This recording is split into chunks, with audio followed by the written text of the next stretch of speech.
오늘의 말씀입니다. 출애굽기 12장 37절에서 42절까지의 말씀입니다. 이스라엘 자손이 라암셋을 떠나서 스곳에 이르니 유아외에 보행하는 장정이 60만 가량이요 수많은 잡족과 양과 소와 심히 많은 가축이 그들과 함께하였으며 그들이 애굽으로부터 가지고 나온 발교되지 못한 반죽으로 무교봉을 구웠으니 이는 그들이 애굽에서 쫓겨남으로 지체할 수 없었음이며 아무 양식도 준비하지 못하였음이었더라. 이스라엘 자손이 애굽에 거주한 지 430년이라 430년이 끝나는 그날에 여호와의 군대가 다 애굽 땅에서 나왔은즉 이 밤은 그들을 애굽 땅에서 인도하여 내심으로 말미암아 여호와 앞에 지킬 것이니 이는 여호와의 밤이라. 이스라엘 자손이 다 대대로 지킬 것이니라. 한 주간 삶의 자리에서 하나님의 은혜를 열심히 다하여 살아내시다 오늘도 변함없이 하나님 예배하기 위하여 모이신 여러분 모두를 주님의 이름으로 환영하고 축복합니다. 오늘은 하나님께서 노예를 하나님의 군대 만드십니다라고 하는 제목으로 하나님의 말씀 함께 나누도록 하겠습니다. 더불어 오늘 말씀의 부제도 정해봤습니다. 말씀의 부제는 밤을 지새해 오시는 하나님입니다. 430년이라고 한 긴 세월을 기다렸습니다. 오늘 본문의 말씀 41절 말씀에 보면요, 430년이 끝나는 그날에 여호와의 군대가 다 애굽 땅에서 나왔다 말씀합니다. 430년이 끝나는 그날에 드디어 하나님께서 이스라엘 백성을 애굽에서 구원해 내십니다. 이제 그들은 더 이상 애굽의 노예가 아니고요, 그들은 더 이상 애굽에서 우상을 숭배할 필요가 없게 되어진 것입니다. 이 출애굽의 순간에 대하여 하나님께서 말씀하시며, 하나님께서는 이스라엘 백성을 어찌 부르십니까? 말씀해 보니까 여전히 애굽의 노예였던 그들을 향하여 너희는 여호와의 군대라고 선포하시는 것이죠. 그저 430년 전에 기근 때문에, 배고픔 때문에 애굽으로 내려왔던 70명의 난민을 430년 동안 하나님께서는 돌보시고 함께 하시어 250만 명이 넘는 백성을, 한 나라를 이룰 수 있는 사람들을 만들어 내셨던 것이죠. 심지어 애굽의 바로조차도 이스라엘 백성의 그 성장이 너무나 두려워서 끊임없이 그들을 박해하고 또 박해하였음에도 불구하고 이스라엘 백성들은 그 고통 가운데 울면서도 계속해서 성장하고 또 성장했던 것입니다. 그리고 이제 때가 되어져서 가나안 땅을 향한 출발이 시작되어집니다. 그 출발에 대하여 하나님께서 하시는 말씀이 있는데요, 앞선 말씀 보도록 합니다. 12장 2절 말씀인데요, 이 달을 너희에게 달의 시작 곧 해의 첫 달이 되게 하고, 하나님께서는 모세를 향하여 이스라엘 백성들이 출애굽하는 이 달이 1년의 첫 시작이 되어지게 하라고 명령하십니다. 다시 말해 하나님께서는 이 출애굽이라고 하는 사건이 이스라엘의 새로운 시작이 되어질 수 있도록 하시겠다라고 말씀하시는 것이죠. 그러니 여러분, 하나님의 시선에서 보면 출애굽은 단지 애굽에서 나오는 것을 의미하는 것이 아니에요. 탈출이 아닙니다. 이 출애굽은 이스라엘의 새로운 시작을 여는 출발점이 되어지는 것이죠. 성도 여러분, 2018년 시작하시면서 새로운 계획, 많은 결단들 하셨을 것이에요. 어떠십니까? 여러분들 마음에 다짐했던 모든 것들, 또한 결단했던 모든 것들 잘 지키고 계십니까? 잘 되어가고 계십니까? 다른 거 다 떠나서 내가 이것만큼은 반드시 지켜내겠노라 결단한 그 모든 아름다운 결심들을 여러분 이 한 달 반의 시간 가운데 잘 지켜내셨나요? 계획대로 또 마음먹은 대로 그 모든 것들이 잘 되지 않았어도 괜찮다라는 거예요. 오늘 우리에게 설날이라고 하는 또 한 번의 새로운 시작이 주어졌습니다. 이러한 또 한 번의 새로운 시작이 주어졌으니 오늘부터 우리가 다시 시작하면 되는 것이죠. 그런 의미에서 오늘 말씀은요, 또 한 번의 새해가 새로운 기회로 주어진 우리의 상황에 너무나 적합하게 잘 맞아드는 그런 말씀이라 여겨집니다. 하나님께서는 이스라엘 백성들을 향하여 새로운 또 한 번의 시작을 너희에게 주겠다라고 말씀하시는데요, 그 첫 달의 시작이 있는 그 달을 바로 6월절이라고 하나님께서 명하신 것이죠. 하나님께서 이스라엘 백성들에게 허락하신 그러한 새로운 시작은요, 6월절에 어린 양의 피 묻은 문을 통과하면서부터 그 시작이 시작되어집니다. 온 애굽이 죄의 결과로 그 죽음이 덮었을 그때에 양의 피를 바른 문 안에 있는 모든 사람들은 구원을 받게 되어집니다. 이 말씀을 우리에게 비추어 주는 신약 성경의 말씀이 있는데요. 요한복음 말씀으로 가보도록 하시죠. 요한복음 10장 말씀에 보면 예수님께서 자신을 우리에게 소개해 주시면서 계속해서 나는 너희의 선한 목자다라고 반복해서 말씀하시다가 7절 말씀에서 갑자기 전혀 다른 말씀을 하십니다. 계속해서 나는 선한 목자다라고 하는 말씀을 앞뒤에서 말씀하시는데 그 중간에 갑자기 이러한 말씀을 주시는 것이죠. 그러므로 예수께서 다시 이르시되 내가 진실로 진실로 너희에게 말하노니 나는 양의 문이라. 여러분 무슨 말씀인지 아시겠습니까? 하나님을 떠나 방황하는 인생들을 인도하시는 선한 목자가 되어 주시기 위하여 예수님께서는 유월절 어린 양과 같이 자신을 죽여 그 피로 생명의 문을 여셨다라는 것이에요. 그러므로 오늘도 저와 여러분의 삶을 인도하시는 선한 목자 되신 예수님께서는 선한 목자로서 우리의 양의 문이 되어 주시는 것입니다. 애굽을 뒤덮은 죽음으로부터 이스라엘 백성들을 구원하시기 위하여 어린 양의 피를 그 출입문에 발라야 했던 것처럼 하나님을 떠나 죄에 빠져 있었던 그리하여 죽을 수밖에 없는 저와 여러분을 구원하시기 위하여 예수님께서는 십자가에서 피를 흘리셔야만 했던 것이죠. 이처럼 하나님께서는 이스라엘에게 그렇게 새로운 시작을 여시기 위하여 어린 양의 피를 흘리게 하시고 더불어 이스라엘 백성들에게 그 피 흘린 어린 양을 먹도록 명령하십니다. 그리고 그렇게 이스라엘을 위하여 새 날을 열어놓으신 하나님께서 그들을 향하여 하시는 말씀이 14절 말씀이에요. 너희는 이 날을 기념하여 여호와의 절기를 삼아 영원한 규례로 대대로 지킬지니라. 이러한 말씀을 12장에서 3번이나 반복해서 말씀하시는데요. 이스라엘 백성들에게는 바로 이 영원히 기억하여 지켜야 할 날이 유월절이 되어진 것이고 이 날이 그들의 새로운 시작이 되어졌던 것입니다. 유월절을 영어로는 패스오버이라고 이야기하는데요. 그냥 말 뜻대로 이야기하면 한자하고 동일해요. 넘어가다, 지나가다라고 하는 의미입니다. 이제 죽음을 넘고 죽음을 지나가서 새로운 날이 그들에게 주어졌다라는 것이죠. 그리고 이스라엘은 유월절마다 어린 양을 먹으면서 그 사망의 자리에서 나를 구원해내신 하나님을 기억하였던 것입니다. 성도 여러분, 오늘 본문의 말씀에 유월절 어린 양의 피와 유월절 식사에 대한 말씀을 우리가 읽으면서 우리는 자연스레 예수 그리스도께서 명하신 성찬 예식을 떠올리게 되어집니다. 저는 성찬식을 집례할 때마다 빵을 들고서는 여러분을 향하여 이것은 그리스도의 몸입니다, 함께 먹습니다 라고 이야기하고 그 후에 포도주 잔을 들고 여러분에게 동일하게 말합니다. 이것은 그리스도의 피입니다. 새 언약의 거룩한 피이니 우리가 함께 이 시간 마십니다. 그러한 의미에서 성찬이라고 하는 것은 기독교의 어떠한 엄밀하고 엄중한 종교 의식만을 말하는 것이 아니죠. 성찬이라고 하는 것은 오늘 우리의 존재와 운명과 삶과 죽음을 경계짓는 중요한 경험이 되어지는 것입니다. 이스라엘 백성들은 피 흘린 어린 양의 그 피를 문설주에 바르고 그 어린 양을 먹으며 자신들을 구원하신 여호와 하나님을 기억해냈던 것처럼 오늘 우리는 예수 그리스도께서 명하신 성찬에 참여하며 그분의 몸과 피를 떡과 포도주로 마시면서 예수 그리스도의 죽으심이 우리의 삶에 어떠한 의미인가를 깨닫게 되어지는 것입니다. 그러므로 오늘 본문의 말씀에 어린 양, 유월절 어린 양은 바로 예수 그리스도를 우리에게 비추어주고 있는 것이에요.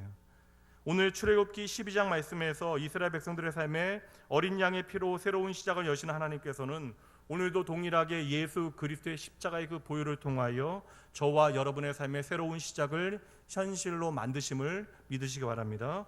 이제 오늘 본문의 말씀으로 돌아와서 다시 한번 살피도록 합니다. 42절 말씀 보도록 합니다.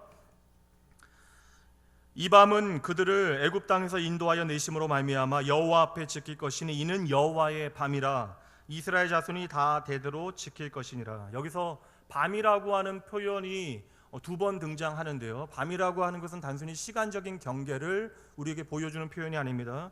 원어 성경과 또 더불어 영어 성경에도 보면 이 밤이라고 하는 의미가 좀 더 자세하게 우리에게 설명되어지는데 히브리어 성경에 보면 쉬무르라고 하는 단어가 이 밤이라고 하는 단어로 등장하고 있습니다. 이 쉬무르라고 하는 단어는 밤이라고 하는 뜻을 뛰어넘어서 불침번 혹은 철야라고 하는 뜻이 있습니다. 다시 말하면 동사로 표현하면 밤을 지새우다, 밤을 꼬박 세우다라고 하는 의미가 이 밤이라고 하는 단어에 들어있는 것이죠. 그러므로 오늘 이 단어 밤은 단순히 밤을 말해주는 것이 아니라 이 밤을 꼬박 지새운 것인데, 그냥 밤을 샜다라는 것이 아니라 무언가를 지키기 위하여 집중하여 밤을 지새웠다라는 거예요. 그리고 그 밤을 지새운 대상이 저와 여러분이 아니라 하나님이 밤을 지새우셨다라고 말씀하시는 것이죠. 그렇다면 여러분, 저와 여러분을 위하여 불침번을 서시는 하나님, 이러한 표현이 여러분 상상이나 가십니까? 전능하신 하나님을 향하여 밤을 세우다라고 하는 표현이 과연 사용할 수 있는 표현이에요? 창조주 하나님은 날과 시간에 매이지 않는 분이심에도 불구하고, 그리하여 모든 시간과 날의 주체 되신 분이 하나님이고 그분으로부터 시작되어졌음에도 불구하고 하나님께서 기꺼이 그 밤이라고 하는 시간에 매여 밤새도록 자신의 시선을 자기 백성들을 향하여 두고 계셨다라는 것이죠.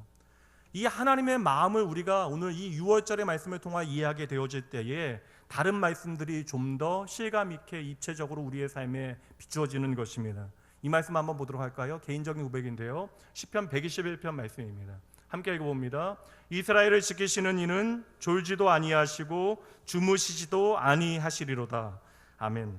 전능하신 하나님을 향하여 졸지도 아니하신다, 주무시지도 아니하신다. 여러분, 이것이 뭐 놀라운 일이고 뭐 특별한 표현입니까? 그러나 여러분, 전능하신 하나님께서 졸지 아니하시고 주무시지 않는 이유가 바로 저와 여러분이라고 하는 사실을, 연약하고 부족한 저와 여러분을 위하여 기꺼이 주님께서는 밤을 지새우신다라는 사실을 말씀을 통하여 확인해 내셔야 하는 것이죠. 몇 해 전에 제 딸이 밤에 너무나 열이 올라서요. 초등학교 5학년 때인데요, 밤새도록 구토를 하면서 잠을 자지 못했던 때가 있습니다. 그 끙끙대면서 열이 올라서 밤새도록 구토를 하는 아이를 위해서 제가 가재 수건을 수십 번 빨아가면서 밤새 아이의 몸에 열을 떨어뜨리기 위해서 젖은 수건으로 닦아 주었습니다. 저만의 특별한 헌신입니까? 이 모든 것은 부모된 자가 공통적으로 경험하게 되어지는 이야기잖아요. 아픈 자녀를 두고 밤에 편히 잠들 부모는 이 땅에 없습니다. 모든 부모는 사랑하는 자녀를 위하여, 그들의 아픔을 위하여 밤을 그래서 지새우게 되어지는 것이죠. 바로 그것입니다. 적절한 온전한 유비가 되어질 수는 없지만 하나님께서 오늘 밤을 지새우시는 이유는 나를 위하여 밤을 지새우셨기에 우리는 이 흔들리고 불안한 세상 가운데 편안히 잠잘 수 있는 것입니다. 시편 127편 2절 말씀이 이해되실 것 같아요. 하반절 말씀만 봅니다. 함께 읽습니다. 그러므로 여호와께서 그의 사랑하는 자에게는 잠을 주시는도다. 아멘. 이제 이 사랑의 증거를 이 시간 확인하시면 안 됩니다. 그래서 부모의 사랑을 기억하는 것은 언제나 자녀들에게 힘이 되어지는 것이잖아요. 자녀들이 철이 드는 때가 언제입니까? 그 부모의 사랑이 무엇인지를 내가 존재적으로 깨닫게 되어지는 순간이죠. 누가복음에 보면 유명한 탕자의 비유가 등장합니다. 탕자의 회복이 어느 순간 시작되어지는지 여러분 아십니까? 탕자의 회복은 그 돼지우리, 인생의 가장 비참한 자리에서 시작되어지죠. 어떻게 해요? 아버지를 기억해내잖아요. 나에게 돌아갈 집이 있다라고 하는 사실을 기억해내는 것입니다. 그래서 자녀에게 부모는 언제나 돌아갈 마지막 집이 되어지는 것이에요. 마찬가지로 오늘 우리에게 돌아갈 마지막 집이 바로 하늘 아버지의 집임을 우리는 기억해야 합니다. 다시 오늘 본문의 말씀 42절 말씀 봅니다. 이 밤은 그들을 애굽 땅에서 인도하여 내심으로 말미암아 여호와 앞에 지킬 것이니 이는 여호와의 밤이라 이스라엘 자손이 다 대대로 지킬 것이니라. 이제 이 말씀에 담겨진 하나님의 본심, 진심이 무엇인지 보셔야 합니다. 대충 우리가 이 말씀 볼 때에는 내가 너 구원했으니 이제는 너 내 말대로 살아야 한다라고 하는 그러한 하나님의 명령, 하나님의 생색같이 보여집니다. 그런데 저에게는 이 말씀이 전혀 다르게 들려집니다. 얘야, 어느 때라도 잊지 말아야 한다. 너 반드시 기억해야만 해. 내가 너를 어떻게 구원했는지 언제나 기억하렴. 그 사랑은 언제나 네가 넘어진 그곳에서 다시 시작할 힘이 되어질 것이다. 그러고 보니 이 기억하라, 영원히 지키라 라고 하는 말씀은 하나님의 명령이 아니라 저와 여러분을 향한 하나님의 사랑의 당부였던 것이죠. 저와 여러분을 오늘도 지키시고 인도하시기 위하여 졸지도 아니하시고 주무시지 않는 하나님께서는 시편 121편 이번엔 8절 말씀 보도록 할게요. 함께 읽어봅니다. 여호와께서 너의 출입을 지금부터 영원까지 지키시리로다. 이 때문에 하나님께서는 오늘도 졸지 아니하시고 주무시지 아니하시는 것입니다. 이 흔들리는 세상 가운데 우리를 지키시고 친히 인도하시기 위하여 하나님께서는 우리로 기억하라라고 하는 말씀을 주시는 것이죠. 오늘 말씀에서는 하나님께서 애굽의 노예되어졌던 이스라엘 백성들을 하나님 백성, 하나님의 군대로 만드시기 위하여 우리가 기억해야 하는 세 가지 사실을 말씀을 통하여 우리에게 비추어 주십니다. 첫 번째 12절 말씀 보도록 합니다. 내가 그 밤에 애굽 땅에 두루다니며 사람이나 짐승을 막론하고 애굽 땅에 있는 모든 처음 난 것을 다치고 애굽의 모든 신을 내가 심판하리라. 나는 여호와라. 이 하나님의 마음이 흘러가는 방향을 우리가 놓치게 되어지면 이 짧은 말씀 하나도 제대로 이해하기가 참으로 어렵습니다. 나를 애굽에서 구원하신 하나님께서 오늘 저와 여러분으로 하여금 기억하기 원하시는 것은 따라해 보시죠. 하나님만이 하나님임을. 다시 한번 따라해 보시죠. 하나님만이 하나님임을. 오늘 애굽에 노예됐던 저와 여러분을 구원하기 원하시는 하나님, 하나님의 백성, 하나님의 군대 삼기 원하시는 하나님께서는 우리에게 기억하라 말씀하십니다. 무엇입니까? 우리로 하나님만이 하나님임을, 여호와만이 여호와임을 기억하라 말씀하시는 것이죠. 근데 보세요. 여호와가 여호와임을 기억하게 하시기 위해서 하나님께서 어떠한 일을 행하십니까? 우리가 하나님이 행하신 일을 알 때에 그분을 기억하게 되잖아요. 왜 하나님께서는 하나님만이 하나님임을 기억하게 하시기 위하여 그 앞선 말씀에요. 애굽의 모든 신을 내가 심판하리라 라고 말씀하십니까? 지금 이스라엘 백성들이 출애굽하는 것과 애굽의 모든 신을 심판하시는 것이 도무지 무슨 상관인지 우리가 제대로 알지 못하겠어요. 애굽의 모든 신들은 무엇을 의미하는 것입니까? 애굽의 모든 신은 노예였던 이스라엘 백성들이 두려워하는 모든 것을 의미하고 있는 것이잖아요. 그래서 애굽을 향하여 하나님께서 심판하셨던 10가지 내용은 단순히 애굽을 심판하는 것에서 그치는 것이 아니라 10가지 모든 심판은 바로 애굽의 신들을 향한 심판이었던 것이죠. 첫 번째 재앙 기억하십니까? 나일강의 물을 피로 만드시는 재앙으로 그들을 심판하셨는데 그 나일강 자체가 애굽의 신이었습니다. 더불어 이어지는 개구리와 독충과 모든 것들이 바로 애굽의 신이었던 것이죠. 이처럼 하나님께서는 애굽의 신들을 심판하심을 통하여 이스라엘 백성들이 오늘 당장 두려워하고 있는 것, 애굽의 신들이라 여겨졌기에 애굽 사람들도 두려워하고 있는데 당연히 우리가 두려워해야 마땅하다 여기는 모든 것들이 하나님 앞에 아무것도 아니라는 사실을 확인하게 하시는 것입니다. 왜요? 이스라엘 백성들이 지금 430년 동안 애굽에 노예되어 살아왔잖아요. 실상 여러분 역사를 보면요, 이스라엘 백성들이 애굽에서 노예로 고생한 시간은 그리 길지 않아요. 대부분의 시간들이 고센이라고 하는 땅에서, 그러니까 하나님의 인큐베이트 안에서 너무나 잘 성장하게 되어집니다. 잘 살아왔어요. 그러니 여러분 그들의 모든 애굽에서 430년의 시간은 그저 고통 가운데 힘들었던 시간이 아니라 도리어 그 시간 가운데 자연스럽게 애굽의 종교와 문화에 매이게 되어졌던 삶의 시간이었던 것이죠. 애굽에서 430년이라고 하는 세월을 보냈습니다. 그러니 여러분 그들의 입술에는 여전히 하나님이라고 하는 이름이 남아져 있지만 그들의 삶은 애굽에 매여, 애굽의 신들에 매여 살아가고 있는 것이 그들의 실상이었던 것이죠. 우리나라의 경우에는 36년이라고 하는 일제강점기의 시간이 지난 후에 그 잔재가 얼마나 오랫동안 이 나라에 영향을 미쳤는지를 오늘날도 우리가 확인하고 있습니다. 미국의 리서치 전문가였던 조지 바나라고 하는 사람이 주전자 속 개구리라고 하는 책에서 한 대학 실험실에 있었던 개구리 신경반응 실험에 대해서 소개했는데 아시는 분들 많을 거예요. 뜨거운 물에 개구리를 넣게 되어지면 즉각적으로 반응하여 그 물에서 튀어나오게 되어지는데 찬물에 개구리를 넣고요 0.1도씩 온도를 높이게 되어지면 개구리는 그 상황의 변화, 온도의 변화를 전혀 감지하지 못하고 자신이 죽는 줄도 모르고 그 물 안에서 삶아져서 서서히 죽어간다라는 것입니다.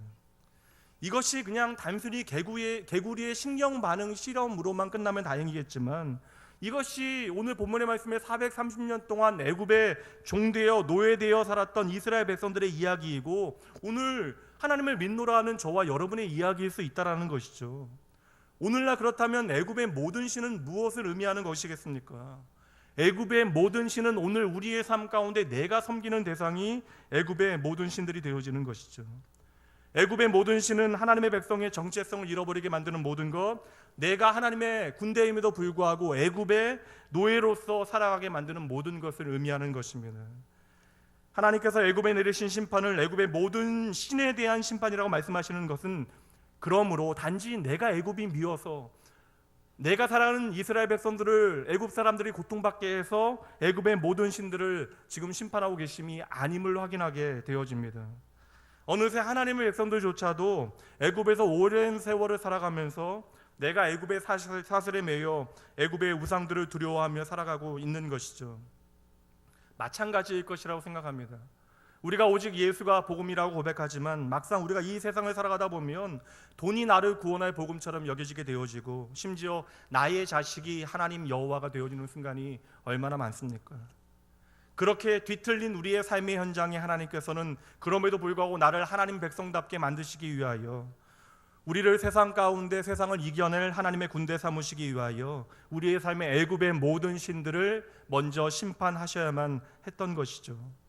그 모든 심판의 시간들을 통하여 내가 두려워하고 의지했던 애굽의 신들이 얼마나 헛된 것인가를 깨닫게 하시어 그를 통하여 저와 여러분으로 하여금 하나님만을 하나님으로 기억하고 오직 하나님만을 예배하는 삶을 살아가게 하시려는 것입니다. 그러므로 여러분 잘 보셔야 돼요. 하나님의 오늘의 목적, 출애굽의 목적은 단지 그들을 애굽에서 나오게 하는 것이 마지막이 아닙니다. 하나님의 목적은 그들을 하나님의 백성 삼으시어 하나님의 약속의 땅에서 하나님의 백성답게 합당한 삶을 살아가게 하시는 것이 하나님의 목적인 것이죠. 애굽의 노예였던 그들을 하나님의 군대 삼으시려는 것이 하나님의 목적, 세상의 종된 저와 여러분을 그리스도의 군대, 군사 삼으시는 것이 하나님의 구원의 목적 되시는 것입니다. 그러므로 오늘도 하나님께서는 저를 또한 여러분을 그저 물속에 빠져있을 그때에 건져내시는 것이 하나님의 구원의 마지막이 아니라 저와 여러분의 모든 삶의 자리, 여러분의 일터, 여러분의 가정, 여러분이 만나게 되어지는 모든 관계와 상황 가운데 하나님만을 하나님 삼게 하시려고 오늘도 하나님께서 저와 여러분을 만들어가고 계심을 여러분 하나님의 손길을 경험하여 아셔야 하는 것이에요. 그러니 여러분 참으로 쉽지 않은 이야기가 되어지는 것입니다. 이스라엘 백성들 기억하시죠? 하나님의 구원을 경험한 다음에 애굽에서 나오고 홍해를 건넌 후로도 쉴 새 없이 애굽의 신들을 자신의 삶 가운데 호출해냅니다. 모세가 출애굽한 다음에 홍해를 건넌 다음에 시내산에 이르게 되어져서 가장 먼저 그곳에서 시내산에 올라 십계명을 받게 되어집니다. 십계명은 다른 것이 아니에요. 너희가 지금까지는 애굽의 법에 매여 살았는데 이제는 너희가 나의 백성 아니냐? 그러므로 너희는 하나님의 법에 따라 살아가야 한다. 이를 통해서 너희가 나의 백성임을 세상이 알게 될 것이다 라고 말씀하시는 거예요. 이것을 신약 말씀에서 이야기하면 너희가 세상의 빛이라 소금이라 하시는 하나님의 선언입니다. 그 짧은 시간 가운데 모세가 이 십계명 하나님의 법을 받으러 올라갔는데 이스라엘 백성들이 그 순간에 무엇을 했어요? 그 잠시 동안에 이스라엘이 그것도 아론과 함께 우상을 만들어내잖아요. 아론과 함께 황금 송아지를 만들어내고 황금 송아지를 예배하고 찬양하고 그 앞에서 즐거워합니다. 더 무서운 사실은 무엇이에요? 그들이 그 황금 송아지를 향하여 무엇이라고 부릅니까? 나의 하나님 여호와요. 결국 내가 보고 듣고 경험한 것이 내 삶에 그대로 드러나게 되어지는 것이에요. 그러므로 여러분 오늘 우리가 무엇을 보고 무엇을 듣고 무엇을 경험하는가가 우리의 삶에 정말로 중요한 것입니다. 우리가 어린 양 되신 예수 그리스도의 피를 통하여 하나님의 자녀가 되어졌지만 우리는 여전히 옛사람의 그림자 애굽의 흔적을 가지고 살아간다는 것이죠. 오늘도 연약하고 부족한 우리의 삶의 모양들이 우리의 삶에는 그대로 적나라하게 나타난다는 것입니다. 모세가 시내산에서 내려와서 다른 사람들이 아니라 아론을 향하여 화냅니다. 어떻게 그럴 수가 있느냐? 다른 사람은 몰라도 하나님의 구원의 모든 일들을 앞장서서 보았던 아론이 어떻게 그럴 수 있냐라는 것이죠. 그때 아론이 무엇이라고 답합니까? 백성들이 나에게 신을 보여달라, 나에게 하나님을 보여달라 해서 내가 금을 모아 불에 던졌더니 이렇게 황금 송아지가 나왔다라는 것이죠. 여러분 무슨 되도 않는 말입니까? 그런데 여러분 이것이 바로 아론의 말이었다라는 것이죠. 다시 말하면 이것이 세상의 거짓 신들의 두려움입니다. 무서움인 것이죠. 내가 하나님 앞에 집중하고 하나님의 말씀에 내 삶을 끊임없이 비춰보지 않으면요, 나도 모르게 세상의 거짓 신들이 나를 주장하게 되어진다는 것입니다.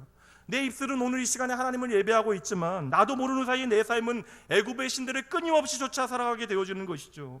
그 신의 이름은 때로는 돈이 되어지고, 때로는 가족이 되어지고, 때로는 직업이 되어지고, 때로는 명예나 나의 자존심이나 나의 정체성이 되어지기도 합니다.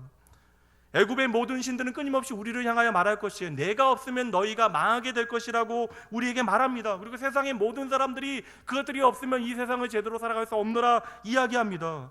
그렇게 이 세상 가운데 애굽의 모든 신들은 저와 여러분을 두려워하게 만들어서 우리를 결박하고 그렇게 세상 가운데 끌고 가는 것이죠. 그러니 하나님께서 오늘 그 백성들을 구원해 내시면서 애굽의 모든 신들을 심판하시는 것을 그들의 눈으로 보게 하시는 것이에요. 그리고 마지막에 말씀하시잖아요. 내가 바로 여호와다. 무슨 말씀이에요? 내가 이렇게 크다라는 사실을 보여주신 하나님의 말씀입니까? 아니죠. 내가 바로 너만의 여호와 하나님, 너를 구원하고 너를 책임지고 너를 인도할 하나님 아버지라는 사실을 말씀해 주시는 것입니다. 사랑하는 아홉교회 성도 여러분, 진정 여러분의 삶에 하나님만이 하나님 되심을 믿으십니까? 진정 여호와 하나님의 하나님 되심을 믿으신다면 지난 한 주도 여러분의 삶에 하나님의 하나님 되심을 온전히 살아내는 믿음의 삶을 살아내셨습니까?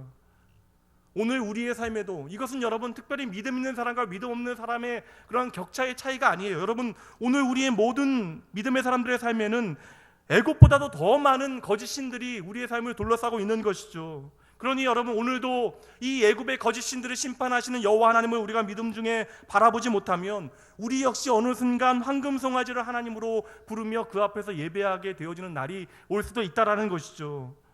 그러므로 우리는 끝없이 출애굽기 말씀 가운데 하나님을 떠나 우상 숭배했던 이스라엘 백성들을 욕할 것이 아닙니다. 하나님께서는 그들의 모습을 통하여 오늘 우리의 모습이 어떠한지를 제대로 보게 하시려는 것이죠. 그렇다면 오늘 저와 여러분의 삶 가운데 나는 여호와라 말씀하시는 하나님 앞에서 과연 예수님께서 내 삶의 현장에 어떠한 분이신가를 우리는 제대로 점검해 봐야 하는 것입니다. 주님의 말씀 한번 들어보시죠. 마태복음 7장 21절 말씀입니다. 함께 있습니다. 나더러 주여 주여 하는 자마다 다 천국에 들어갈 것이 아니요 다만 하늘에 계신 내 아버지의 뜻대로 행하는 자라야 들어가리라. 아멘.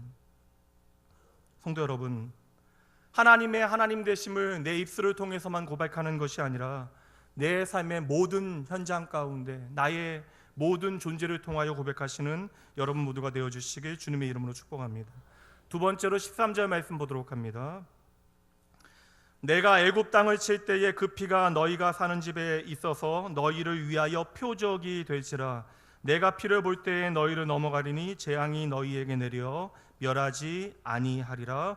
하나님께서 친히 우리를 하나님의 군대 삼으시기 위하여, 세상을 이기는 하나님의 백성 삼으시기 위하여 우리에게 기억하기를 원하시는 두 번째 것은 이것입니다. 따라해 보시죠. 살고 죽는 것이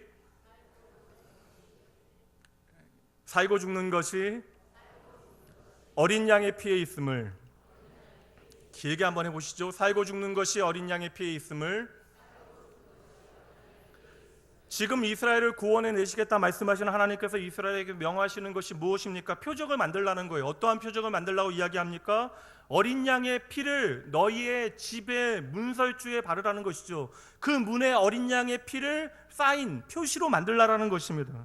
하나님께서는 지금 애굽의 모든 신을 반드시 심판하시겠다라고 말씀하시는데, 보세요. 애굽 안에 있는 모든 집이 그래서 심판을 받아야 하는데 그 문에 어린 양의 피를 바른 집은 넘어가겠다라고 이야기하는 거예요.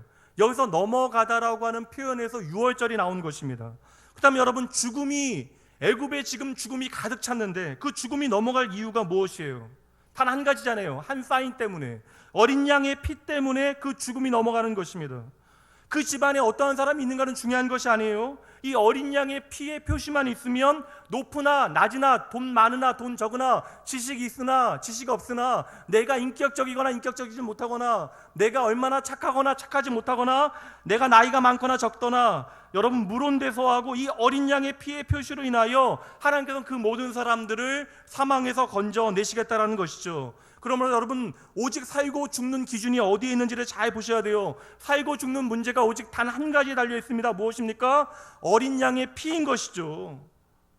목사와 조폭에 세 가지 공통점이 있답니다. 첫 번째는 검은 양복을 좋아한대요. 그러고 보니까 금년에도 저는 검은 양복을 참으로 많이 입습니다. 둘째, 목사와 조폭은요 활동 영역이 있대요. 일본어로는 나와바리라고 얘기하나요? 세 번째가 가장 중요한데, 목사와 조폭은요 피 흘리는 얘기를 참으로 좋아한대요. 다른 건 몰라도 이 세 번째는 참으로 맞는 것 같아요. 목사는 피 흘리는 얘기를 참으로 많이 하고 참으로 좋아합니다. 그리고 피 흘리는 얘기를 노래 부르면서까지 해요. 얼마나 무서워요. 나의 죄를 씻기는 예수의 피밖에 없네. 예수 십자가에 흘린 피로써 주의 보혈 능력이 있도다. 구주의 십자가 보혈로. 노래만 합니까? 피 흘림을 노래로만 바꾸는 것이 아니라 때로는 함께하는 사람들을 향하여 그 피를 마시라고까지 무시무시한 이야기를 하게 되는 것이죠. 분명 기독교는 피의 이야기를 많이 합니다. 그리고 성경은요 창세기로부터 요한계시록까지 피의 이야기로 시작되어져서 피의 이야기로 끝나게 되어지는 것이죠. 그러니 여러분, 성경을 짧게 이야기하면 피에 관한 이야기로 정의할 수 있습니다. 그럼에도 불구하고 세상의 모든 사람들, 하나님을 안으라는 사람들도 그 피에 대한 이야기에 관심을 두지 아니하는 순간들이 있어요.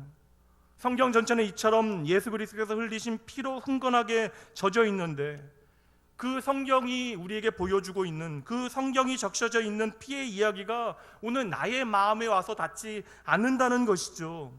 그러나 여러분 잘 보셔야 합니다. 예수 그리스도의 복음은요 바로 피에 대한 이야기예요. 오늘 저와 여러분을 살리시는 예수 그리스도의 복음, 그 좋은 소식은 바로 예수님께서 흘리신 피의 증거를 갖지 아니하면 안 되는 것입니다. 오늘 우리가 바라봐야 하는 십자가에도 예수 그리스도의 피가 흥건하게 묻어 있잖아요. 그리고 십자가에 흘리신 그 보배로운 피가 바로 저와 여러분을 살리는 생명의 이야기가 되어지는 것입니다. 그러므로 예수 그리스도의 십자가 앞에 나아간 사람들은 반드시 그분께서 흘리신 피의 의미가 무엇인지를 알아야 하는 것이죠. 여러분, 한번 질문 드릴게요. 만약에 그 6월절 밤에 한 애굽 사람이 유대인 집에 와서 잠을 자게 되어집니다. 그 사람은 구원받았을까요? 구원받지 않았을까요? 구원받았죠. 왜 애굽 사람조차도 6월절에 구원받게 되어집니까? 말씀드렸잖아요. 누구든지 6월절 어린 양의 피가 증거하는 집안에 머물면 살게 되어진다라는 것이에요. 그래서 예수님을 6월절 어린 양으로 성경은 우리에게 증거하고 있는 것입니다. 요한복음 1장 29절 말씀이요. 너무나 많은 말씀이 있지만 이 말씀 보도록 하죠. 이튿날 요한이 예수께서 자기에게 나오심을 보고 이르되, 예수님의 길을, 메시아 되었던 예수님의 길을 예비하였던 요한이 예수님을 보자마자 무엇이라고 선언합니까? 보라, 세상 죄를 지고 가는 하나님의 어린 양이로다. 로마서 3장 25절 말씀 보시죠. 이 예수를 하나님이 그의 피로써 믿음으로 말미암는 화목제물로 세우셨으니 이는 하나님께서 길이 참으시는 중에 전에 지은 죄를 간과하심으로, 간과하다라는 단어가 너무나 중요한 단어예요. 무시하다, 외면하다라는 사실이 아닙니다. 6월 넘어가다, 지나가다라는 의미예요. 이 6월 우리의 모든 죄를 하나님께서 지나가시는 이유를 잘 보셔야 하는 것이죠. 무엇입니까? 예수께서 흘리신 그 피 때문이라는 것이에요. 그를 통하여 자기의 의로우심을 우리 가운데 나타내신다라는 것이죠. 여러분, 그렇다면 우리의 모든 죄를 간과 패스오버, 지나가신 이유가 무엇이에요? 저와 여러분을 위하여 6월절의 어린 양과 같이 예수님께서 십자가에서 피를 흘리셨기 때문에 그러한 것이죠. 그러니 여러분, 오늘 우리에게 가장 중요한 것은 무엇입니까? 이 자리에 앉아있는 것 참으로 귀한 일이지만 오늘 우리에게 중요한 것은 이 자리에 앉아있는 우리가 예수 그리스도의 피를 어떠한 마음에서 고백해내느냐는 것이죠. 다시 말하면 예수 그리스도 어린 양의 피가 오늘 우리의 삶의 생명이 되어지느냐의 문제입니다. 죽음에서 생명으로, 죄의 노예에서 하나님의 군대로 옮겨지는 것은요, 그러므로 예수 그리스도의 피밖에 없는 것이에요. 사도행전 4장 12절 말씀 함께 우리의 고백으로 고백해냅니다. 함께 읽습니다. 다른 이로서는 구원을 얻을 수 없나니 천하 사람 중에 구원을 받을 만한 다른 이름을 우리에게 주신 일이 없음이라 하였더라. 아멘. 다시 한번 읽어드립니다. 다른 이로서는 구원을 받을 수 없나니 천하 사람 중에 구원을 받을 만한 다른 이름을 우리에게 주신 일이 없음이라 하였더라. 아멘. 여러분, 왜 예수여만 하는 것이에요? 왜 우리에게는 예수 그리스도의 십자가밖에 없는 것입니까? 왜 우리는요 다른 종교처럼 조금 열려있는 대답을 내놓지 못하는 것입니까? 유사히 증문즉설로 참 인기가 많으신 한 스님께 한 교회 다니는 청년이 이렇게 질문합니다. 나는 어릴 때부터 교회 다녔는데 예수천당 불신 지옥이라고 하는 가르침이 이제는 너무나 지겹고 싫다. 그렇다면 우리는 타 종교에 대하여 어떻게 생각해야 하는가? 그때 그 스님은 온화한 미소를 지으시며 이렇게 답합니다. 그리스도인은 예수의 가르침을 따라 살아가는 사람입니다.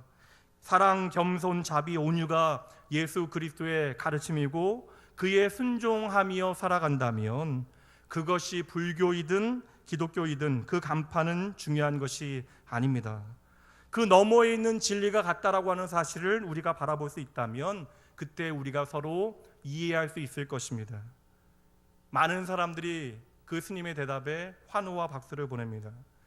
참으로 인격적이고 참으로 포용적이죠. 그 스님은 결국 꼭 예수일 필요는 없다라고 말합니다. 그러나 저는 이 시간 반드시 예수여야 한다라고 믿습니다. 그 스님의 말은요, 우리의 죄의 문제를 제외하고 이야기하면 틀림이 없는 이야기예요. 참으로 좋은 이야기입니다. 그러나 죄 가운데 죽을 수밖에 없는 이미 죽었던 저와 여러분에게는, 저와 여러분을 구원하는 기준은 어린 양 대신 예수 그리스도의 그 피 흘림밖에는 없는 것입니다. 성경은 분명하게 이 세상을 향하여 진단하고 있어요. 로마서 3장 23절 말씀입니다. 모든 사람이 죄를 범하였음에 하나님의 영광에 이르지 못하더니. 이제 하나님을 떠난 우리가 하나님께로 나아갈 방법은 없는 것이에요. 다리가 끊겨진 것입니다. 이제 사망 가운데 거하게 되어진 우리에게 생명이라고 하는 단어는 더 이상 존재하는 단어가 아니에요.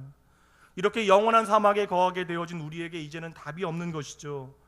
그러한 우리에게 오래 참으신 하나님께서 우리를 위한 유일한 길, 그 다리가 바로 예수 그리스도이신 것입니다.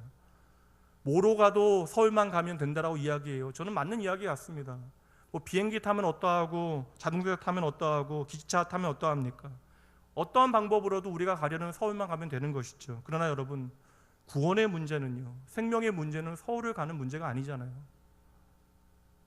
출애굽기 12장 13절 말씀 다시 한번 보도록 할게요. 내가 애굽 땅을 칠 때에 그 피가 너희가 사는 집에 있어서 너희를 위하여 표적이 될지라. 내가 피를 볼 때에 너희를 넘어가리니 재앙이 너희에게 내려 멸하지 아니하리라. 우리는 모두 애굽에서 죽어야 합니다. 아니, 죽었어요. 그러나 그 피가 증거가 되어진대요.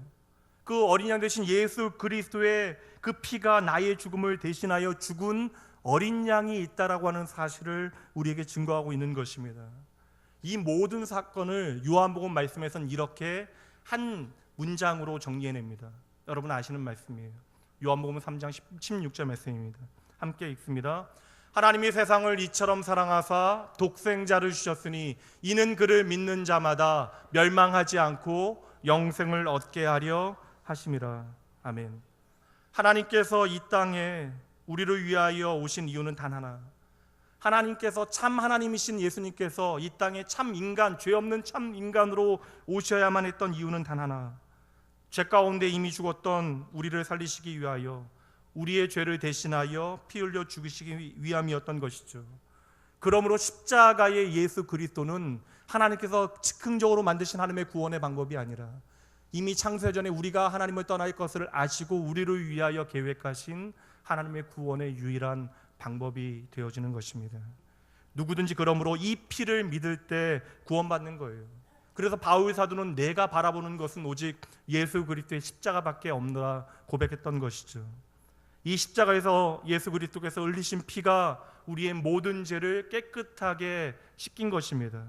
그러므로 오늘 우리에게 다른 소망은 없는 거예요. 그러므로 오늘 우리에게 예수의 피밖에는 없는 것입니다.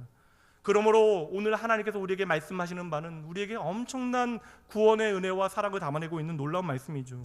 우리가 모든 것을 다 잊는다 할지라도 이 예수 그리스도의 피만큼은 결코 잊지 말아야 하는 것입니다. 마지막에 25절 말씀입니다. 너희는 여호와께서 허락하신 대로 너희에게 주시는 땅에 이를 때에 이 예식을 지킬 것이라. 하나님께서 오늘 본문의 말씀 출애굽기 12장 말씀 가운데 이 유월절을 지키라는 말씀을 계속해서 반복해서 이야기하시는데요, 이를 통하여 우리로 하여금 기억하게 하시려는 것은, 따라해 보시죠. 예배자로 부름받았음을, 오늘 저와 여러분을 구원하시기 위하여 예수 그리스도를 통하여 어린 양의 그 피를 흘리게 하시고 그 어린 양을 먹게 하시어 우리를 구원하신 하나님께서는 우리를 향하여 그 모든 일이 우리가 예배자로 부름받았다라는 사실을 기억하라는 말씀으로 우리에게 주시는 것입니다. 처음 모세가 바로 앞에 서게 되어졌을 그때 바로에게 무엇이라고 이야기합니까? 나로 하여금 내 백성을 데리고 가게 하라. Let my people go라고 이야기하면서 이유를 말하잖아요. 무슨 이유를 말하죠? 광야로 가서 우리가 하나님을 예배하기 원한다라고 이야기하잖아요. 우리가 생각하기에는 모세가, 세상적인 관점으로 생각하기에는 모세가 잠시 이유를 만들어낸 것처럼 보여요. 어떠한 이유를 만든 것처럼 보여집니까, 여러분? 그냥 잠시 우리가 애굽을 떠나 광야만 나가면 하나님께서 인도하실 방법이 있을 터이니 잠시 애굽을 피하는 것이 좋겠다라고 모세는 생각했을 수 있어요. 그렇잖아요. 근데 여러분, 이 말씀은 이 이야기는 모세의 임기응변이 아니라는 것이죠. 왜 그래요? 하나님께서 처음 모세에게 바로에게 가서 할 말을 알리실 때에 바로에게 우리로 광야에 가서 하나님을 예배하게 하라라고 전하라고 하나님께서 말씀하셨던 것입니다. 그러니 여러분, 이것은 모세의 말이 아니라 하나님의 말씀이었던 것이죠. 이스라엘 백성들이 출애굽한 목적이 애굽의 사슬, 죄의 사슬에 매인 이스라엘을 구원하여 무엇을 하시겠다라는 거예요? 하나님을 예배하는 하나님의 백성 삼으시겠다라는 것이죠. 그러니 여러분, 출애굽의 목적을 만약에 한 가지로, 한 단어로 표현한다면 그것은 바로 예배가 되어지는 것입니다. 어느 40대의 남자가 주일에 늙으신 어머니 권사님을 향해서 말해요. 어머니, 제가 오늘은 정말 교회가 가기 싫습니다. 그랬더니 어머니가 왜 교회에 가기 싫으냐고 물으세요. 그때에 그 아들이 교회에 가기 싫은 3가지 이유를 말합니다. 첫째는 주일날 늦게까지 내가 좀 잠을 자고 싶은데 이 예배 때문에 일찍 일어나야 하니 가기 싫다라고 이야기합니다. 두 번째는 성가대가 불협화음으로 찬양할 때 그게 듣기 싫으니 교회 가기 싫다라고 이야기해요. 저희 아닙니다. 이렇게 오해하시면 안 돼요. 셋째요, 장로님의 기도가 너무나 길어서 그게 듣기 싫어서 내가 교회 가기 싫다라고 이야기해요. 그랬더니 그 늙으신 권사님께서, 어머니께서 반드시 교회에 가야만 하는 3가지 이유를 아들에게 말합니다. 첫째, 교회는 사람 보고 가는 것이 아니니 너는 반드시 오늘 교회에 가야 한다. 둘째, 예배 드리는 것은 그리스도인에게 선택의 문제가 아니라 필수이니 너는 오늘 그래서 교회에 가야 한다. 마지막 셋째, 얘야, 이것이 가장 중요한데, 그리고 네가 그 교회의 담임 목사가 아니니. 이게 웃지 못하시는 분들은 어떻게 목사가 하는 그러한 표정이신데, 여러분, 목사도 예배의 기쁨을 이룰 수 있다라는 것이에요. 오늘 하나님께서는 너희의 출애굽 목적이 바로 예배라고 말씀하십니다. 이제는 애굽의 노예가 아니라 하나님 백성으로서의 그 부르심의 가장 확실한 증거가 바로 예배라는 것이죠. 여러분, 예배가 무엇인지 그러므로 잘 보셔야 돼요. 이스라엘은 참으로 오랫동안 하나님을 떠나서 살아왔습니다. 그러니 여러분, 오후에 좀 더 자세히 살피도록 할게요. 그들의 입술에는 하나님이라고 하는 단어가 담겨져 있지만 그 삶에는 애굽이 가득 채워져 있던 것이죠. 오랫동안 애굽에서의 430년의 삶을 관통하고 있는 그 영적인 흐름을 만약에 우리가 이야기한다면, 저는 그래서 이스라엘 백성들의 영적인 흐름의 가장 중요한 문제는 바로 사라진 예배라고 이야기할 수 있습니다. 그러니 하나님께서 출애굽을 통하여 베푸신 가장 큰 은혜는 무엇이에요? 애굽에서 건져내신 것이 아닙니다. 막상 여러분, 말씀드렸잖아요. 이스라엘 백성들은 애굽에서 더 잘 살던 세월이 훨씬 더 길어요. 그러니 여러분, 그들의 현실에서, 고난에서 건져내신 것이 출애굽의 가장 중요한 목적이 아니라는 것이죠. 끊임없이 하나님으로부터 멀어지고 있는 그들을 구원하여 이제 그들을 하나님을 예배하는 거룩한 예배자로 삼으시는 것이 하나님의 가장 중요한 목적이 되어지는 것입니다. 그래서 하나님께서는 모세로 하여금 바로 앞에서 가장 먼저 그 출애굽의 목적을 선포할 그때에 그것이 바로 예배라고 선언하게 하시는 것이죠. 출애굽기 이제 3장 말씀부터, 그 앞에 말씀도 마찬가지예요. 그럼 이렇게 이야기해요. 출애굽기 1장부터 오늘 말씀 12장까지는요, 이스라엘 백성들이 예배를 잃어버렸어요. 하나님을 기억하지 못합니다. 그래서 출애굽기 1장부터 12장까지 내용은 다른 것이 아닙니다. 하나님께서 이스라엘 백성들이 하나님을 잊고 살아가니 그 잊혀진 하나님을 다시 기억하게 하시려는, 하나님을 알게 하시려는, 하나님을 알리시는 프로젝트를 하나님 혼자 손수 펼치세요. 그래서 하나님께서 12장까지 말씀 보면 혼자 북치고 장구치고 사물놀이까지 다 하시는 것이죠. 그래서 출애굽이라고 하는 그러한 영적인 잔치를 만들어내시는 거예요.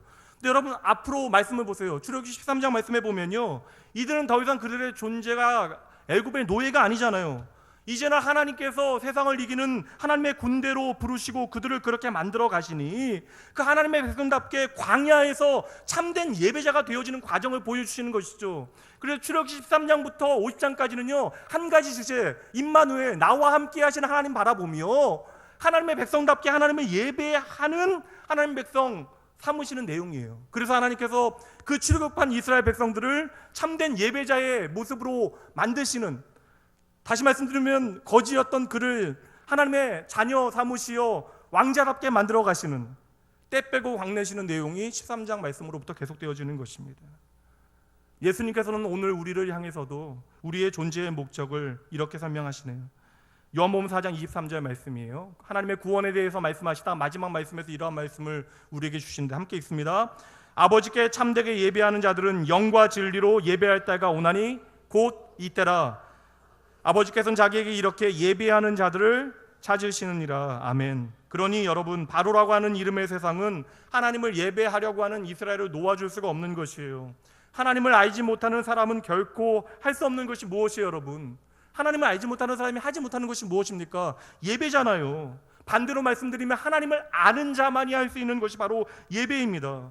애굽의 노예였던, 그리하여 사라진 예배 가운데 하나님을 경배하지 못했던 이스라엘 백성들이 이제 하나님의 백성 되어진 것이죠. 그리고 그 우상 숭배의 자리에서 벗어나서 이제 하나님만을 예배하게 하시는 것입니다. 그렇다면 여러분, 이 예배가 성도의 무거운 의무만 되어지겠어요?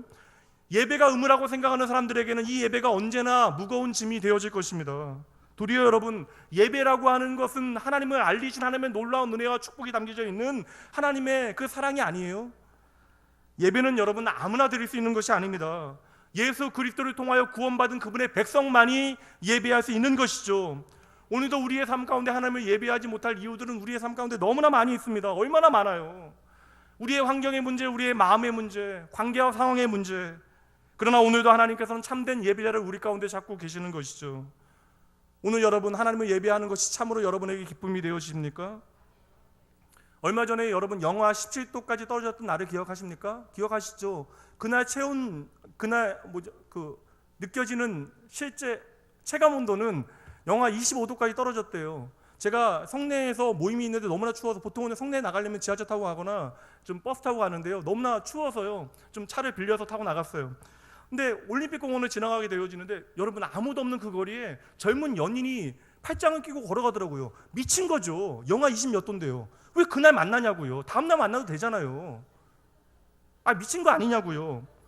모자라도 너무나 모자란 친구들이에요. 뉴스를 안 봤습니까? 그러나 아니죠, 여러분. 그들은 그날 그곳이 아니더라도, 혹 알래스카에 있다 할지라도 그날 함께하고 행복했을 거예요. 여러분 아십니까? 사랑은 함께하는 것을 즐거워하는 것이죠. 마찬가지예요, 여러분. 오늘 나와 함께 하시는 하나님, 그 하나님의 사랑, 그 임마누엘을 기뻐하는 사람, 그것을 하나님을 향한 사랑으로 고백해내는 사람, 그 사람만이 자원함과 기쁨으로 하나님을 예배하게 되어지는 것입니다. 여러분, 예배라는 것이 얼마나 놀라운 특권이에요. 우주 만물을 창조하신 창조주 하나님을 내가 만나서 그분과 친밀한 교제의 시간을 갖는 것이 예배잖아요. 그러면 이 예배라고 하는 것은 우리의 의무가 아니죠. 하나님과의 특별한 만남이 주어지는 은혜의 자리가 되어지는 것이죠. 이 자리는 하나님께서 우리를 위하여 준비하신 자리입니다. 우리는 그저 이 자리에 나와서 하나님의 사랑과 은혜를 맛보게 되어지는 것이에요. 오늘도 하나님께서는 이 예배의 자리로 저와 여러분을 구원해내십니다. 불러내십니다. 이것은 저와 여러분이 구원받았다라고 하는 증거가 되어지는 것이죠. 그러므로 예배는 우리의 삶의 최고의 기적이자 최고의 축복이 되어지는 것이에요. 눈에 보이는 애굽은 여전히 우리의 눈에 매력적이고요, 이것 없으면 우리가 망할 것 같이 여겨져요. 그래서 세상의 풍요로움에 우리의 시선을 빼앗겨 하나님을 예배하는 방법을 잃어버리고 있는, 더불어 우리의 삶의 예배가 사라질 그때에 하나님께서는 때로는 일부러 광야로 우리를 불러내십니다. 모든 것이 풍요로운 애굽에서 우리를 광야로 불러내신대요. 광야는 아무것도 없는 땅, 모든 것이 부족하고 결핍한 땅. 그런데 여러분, 그 광야로 불러 하나님만을 바라보게 하시겠대요. 내 삶의 모든 것이 주어졌음에도 불구하고 하나님만 바라볼 수 있는 믿음의 훈련이 우리에게 되어지지 않았으니, 우리의 삶에 그래서 예배가 사라지게 되었으니 하나님께서는 광야로 불러 하나님께로만 우리가 집중하게 일하시는 것이죠. 출애굽한 이스라엘 백성들은요, 광야에서도 끊임없이 애굽을 그리워하잖아요. 신기한 것은 무엇인지 아세요? 이스라엘 백성들이 광야에서 애굽을 그리워할 때마다 그들의 삶에 예배가 사라져요. 하나님의 사랑과 하나님의 은혜가 사라지게 되어질 때 오늘도 마찬가지로 성도의 삶에 예배가 사라지게 되어지는 것이죠. 예배의 자리에 앉아 있어도 이 예배가 나에게 기쁨과 감사가 되어지지 못하는 것입니다. 그럼에도 불구하고 하나님께서는 우리의 부족한, 우리의 연약함 따지지 아니하시고 오늘도 하나님을 예배할 수 있는 예배자들을 찾으신대요. 여러분의 삶에 진정 하나님을 향한 참된 예배가 회복되어지기 주님의 이름으로 소원합니다. 그리고 하나님께서 찾으신 그 한 명의 예배자가 바로 내가 되어지길 하나님 앞에 갈망하셔야 하는 것이죠. 말씀 마치도록 할게요. 하나님은 오늘 우리를 위하여 일하신대요. 애굽의 노예에서 우리를 하나님의 군대로 이 세상 가운데 승리하게 하시기 위하여 밤이 다하도록 우리를 위하여 새 날을, 새 아침을 만들어 내시겠대요. 그러므로 우리는 기억해야 한다는 것이죠. 하나님만이 하나님 되심을 기억해야 하는 것입니다. 오늘 내 삶에 하나님 말고 다른 것들을 나의 하나님으로 섬기고 살아가고 있다면, 붙잡고 살아가고 있다면 그 모든 것들을 내려놓을 수 있도록, 그러므로 여러분 하나님 앞에 결단하시면 돼요. 그러면 하나님께서 여러분의 마음과 생각을 지키실 것입니다. 하나님께서는 우리의 삶과 죽음이 어린 양의 보혈에 달려있음을 기억하길 원하십니다. 오늘 내가 붙들어야 하는 것이 어린 양의 보혈임을 기억하시고 예수 그리스도의 십자가만을 바라보고 붙잡게 되어질 때 우리는 하나님께서 기뻐하시는 참된 예배자가 되어지는 것이죠. 여러분, 우리의 삶의 모든 영역이 결국 예배여야 합니다. 그러나 적어도 우리가 공적 예배, 주일날 함께 모여 드리는 이 예배의 시간 가운데 우리의 삶의 우선순위가 예배임을 깨닫지 못한다면 여러분, 우리가 원하는 방식의 예배밖에는 드릴 수 없게 되어질 것입니다. 하나님께서 원하시는 영과 진리의 예배로 주님 앞에 나아가기 위해서는 여러분 가장 먼저 우리에게 주어진 이 예배의 시간 가운데 하나님께서 나를 예배자로 부르고 계시면 반드시 기억해 내셔야 하는 것이죠. 그 6월절 밤에 하나님께서 행하신 일을 보십시오. 그것이 바로 저와 여러분을 위하여 하나님께서 행하신 일입니다. 밤을 지새우시며 이스라엘을 지키시고 인도하셨던 하나님의 사랑은 오늘 이 시간에도 예수 그리스도의 십자가 위에서 우리를 위하여 동일하게 흘러 넘치고 있습니다. 함께 찬양합니다.